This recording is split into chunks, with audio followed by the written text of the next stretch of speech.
கண்ணா அப்படின்னா திட்டுறாங்க, கெட்ட வார்த்தையெல்லாம் திட்டலன்னா. ஏப்பா அப்படி கேப் விட்ற, என்ன என்னையா சீக்கிரம் பண்ணியான்னாங்க. ட்ராக்காக பண்ணி படம் பண்ணோம்னா தப்பாக இருங்கிறக்காக தான் இந்த படத்தை, எலி படத்தை செலக்ட் பண்ணி கொஞ்சம் அழகாக 2 மாதம் அடித்தேன் அந்த படத்தை. ஒரு ட்ராக்கு படம் நிறையா வருது, உள்ள ஒரு 10 நாள் 5 நாள் ஒர்க்கு, நிறையா 10 நாள் 15 நாள் ஒர்க்கெல்லாம் வந்துச்சு. அதெல்லாம் பண்ணோம்னா படம் ஏதாச்சும் இதாகிடுச்சுன்னா காமெடி பீஸ் மட்டும் அப்படியே பாக்ஸுக்கு வந்துடும்.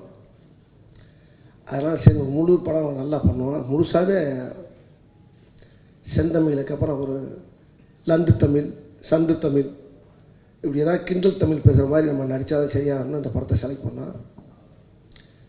ரொம்ப பெரிய கலாட்டாக இருக்குது இந்த படத்தில். ஆமாம், இதில் டைரக்டர் வந்து ஒரு கதையை, ஒரு சின்ன ஒரு அழகான கதையை சொன்னார். அதை வச்சுட்டு ஃபுல் காமெடி, ரொம்ப அட்வைஸ் அதெல்லாம் இல்லாமல் ஃபுல்லாக மக்களுக்கு பிடிச்ச மாதிரி பெரியவங்கலேருந்து சின்னவங்களையும் பயங்கரமாக ரசித்து சிரித்து குடும்பத்தோடு அப்படி கும்பலாக உட்காந்து பார்த்துட்டு கும்பலாக போகிற மாதிரி மனசு விட்டு சிரிக்கிற அளவுக்கு இந்த படம் அமைஞ்சிருக்கு. வேறு கேளுங்கண்ணே.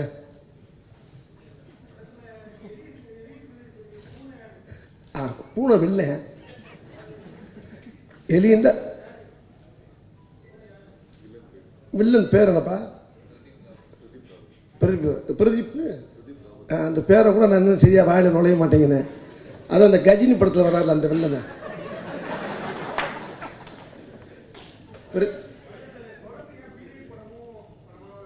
இது பீரியட் படம் இல்லையா? அது பழசே நினைக்கக்கூடாத வாழ்க்கையில். எப்பயுமே பழசை நினைக்காதங்கிற மாதிரியே இருக்குது. அது கிடையாது. பழசில் இருக்க அந்த கோல்டில் இருக்க சுகம் எதுலையுமே இல்லையே. அதே பழசை கொண்டாந்து மண்ணி அப்படி எடுத்தா தான் நீங்கள் ரொம்ப பயப்படணும். ரொம்ப பின்னால் போகலண்ணே, சும்மா இங்கனுக்குள்ளே தான்.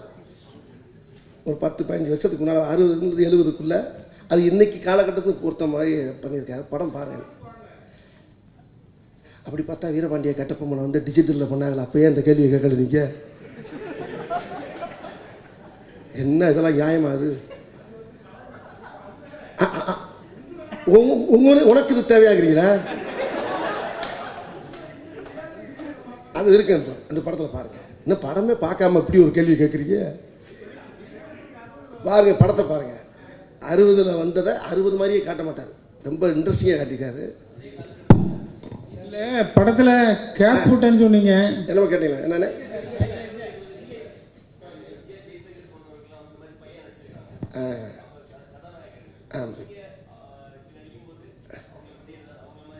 இல்லை இல்லை இல்லை, யார் மாதிரி நான் பண்ண மாட்டேன். அந்த அந்த எலிங்கிறதுல ஹியூமர் இருக்குது. எலி வந்து என்ன செய்யும்? ஃபாஸ்ட்டாக போய்க்கும்போது டப்புன்னு யூட்டர்ன் பண்ணும். ஒரு கரவை சத்துட்டு 4 பேர் கம்பு எடுத்திங்கன்னா அப்படியே பார்க்க கடைசியாக உங்கள் மேலே பாஞ்சிடும். அது மாதிரி அது இது ஹியூமரில் கொண்டு போயிருக்காரு அந்த கதையை. ரொம்ப இன்ட்ரெஸ்டிங்காக இருக்குது. நிறைய விஷயங்களை வந்து அவர் ஒரு கதையில் கொண்டாந்து ஜாயின் பண்ணியிருக்காரு. இதில் பூரா ஹியூமர். என்ன இந்த கேப் விட்டேன்னு சொன்னீங்க, அந்த கேப்புக்கு காரணம் என்ன அப்படின்னு சொல்ல முடியுமா?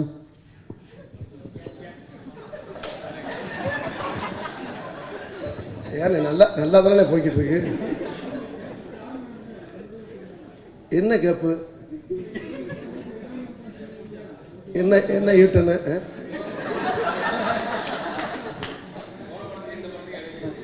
போன படத்துக்கு இந்த படத்துக்கு தானே கேப்பு, வேற ஒரு கேப்பு இல்லைண்ணே.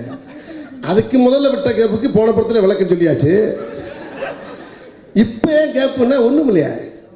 இப்போ பண்ணுற படத்தில் கொஞ்சம் கவனம் செலுத்தி நல்லா பண்ணான் அந்த படத்தை. அதுக்காக டைம் எடுத்தான். ராத்திரி போகலாம். அப்போ ராத்திரி கூட நேற்று 5-6 மணி ஆகி போச்சு. காலையில் போகணும், விடிய காலம் போகலாம். அண்ணே, இந்த படத்தில் சதா அவங்களுக்கு ஹீரோயினா சதாவா அப்படின்னு படம் பார்க்கவே மறலுது. அதை பற்றி என்ன நினைக்கிறேன்? யாரு? இங்கே மீனாட்சி. என்ன சொல்றீங்க? சதா ஹீரோயின் ஒன்று கடையில் எனக்கு வந்து சதா ஹீரோயின் சங்கர் படத்தை அறிமுகப்படுத்தாச்சு. அவர் கலர் என்ன இது என்ன அப்படின்னு சொல்லி இந்த காம்பினேஷனை பார்த்து அப்படியே ஒரு மாதிரி இதாக இருக்காங்க. நீங்கள் என்ன நினைக்கிறீங்க? இல்லை, இந்த கதையில் அவங்க ஒரு கதாபாத்திரம். அந்த அம்மா கதை நான் என்ன டூயட்லாம் பாடிக்கிட்டுலாம் இருக்கிற மாதிரி அந்த மாதிரி போல் படத்தில் அந்த அம்மா ஒரு கேரக்டர், ஒரு அந்த கதைக்குள்ளே ஒரு கேரக்டர். அவங்க கூட ஹோட்டலில் டான்ஸ்லாம் பண்ணுவாங்க. கதைக்குள்ள கொஞ்சம் அப்படியே லிங்காவாங்க. அப்புறம் அந்த அம்மா நம்ம ஒன் சைடாக அப்படியே லைட்டாக நம்ம ஒன் சைடாக தான் போக முடியும். அந்த சைடில் தான் வரமாட்டேங்கிறாள். அப்படியே அந்த சைடில் அப்படி ஒன் சைடு பார்த்துட்டு அப்படி கனவு கண்டு அப்படியே ஒரு ஹிந்திக்கு போயிட்டு பூரா அப்படி பூரா மலைகள், பூரா மூணாறு, இப்படி அந்த பாட்டில் அப்படி கனவு காண்டுட்டு அதோட முடிச்சாச்சு. அவ்வளோதான். வேற அந்த அம்மாட்டையெல்லாம் ஒன்றும் பெருசாக இங்கே கதை முக்கியம், காமெடி முக்கியம்.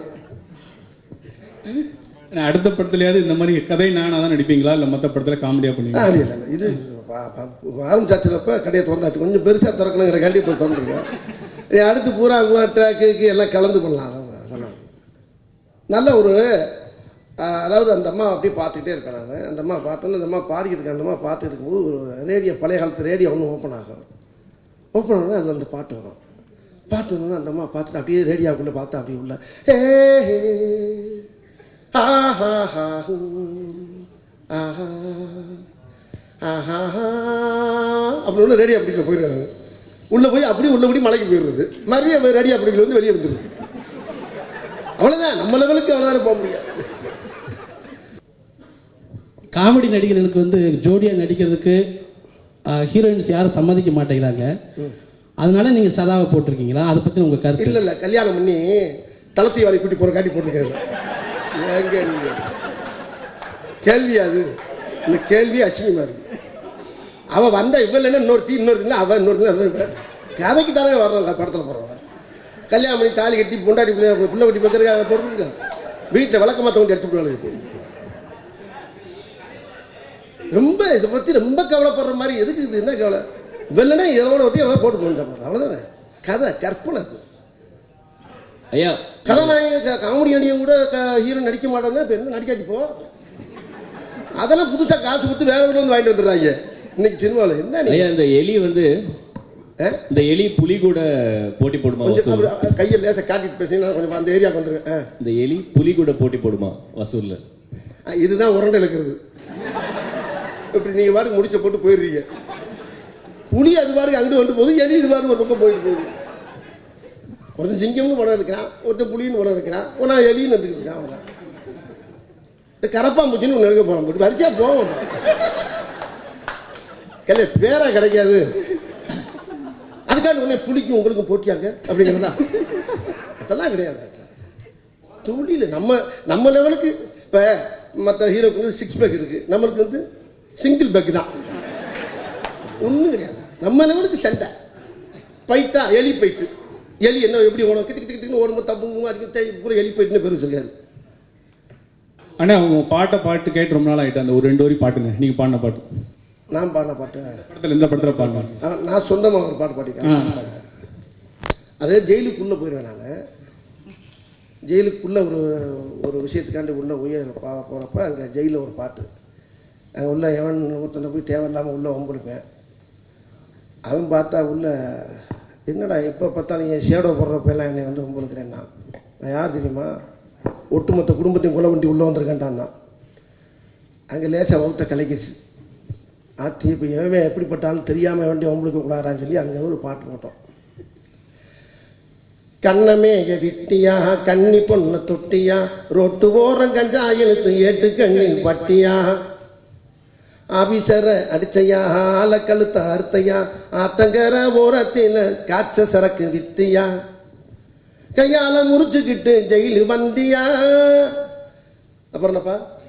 கந்து வெட்டி வாங்கி போட்டு உள்ள வந்தியா. சண்டால ஜாதிக்காக மோதி வந்தியா. சந்தேகப்பட்டு சகிய கொண்டு வந்தியா. காணாத கானகத்தே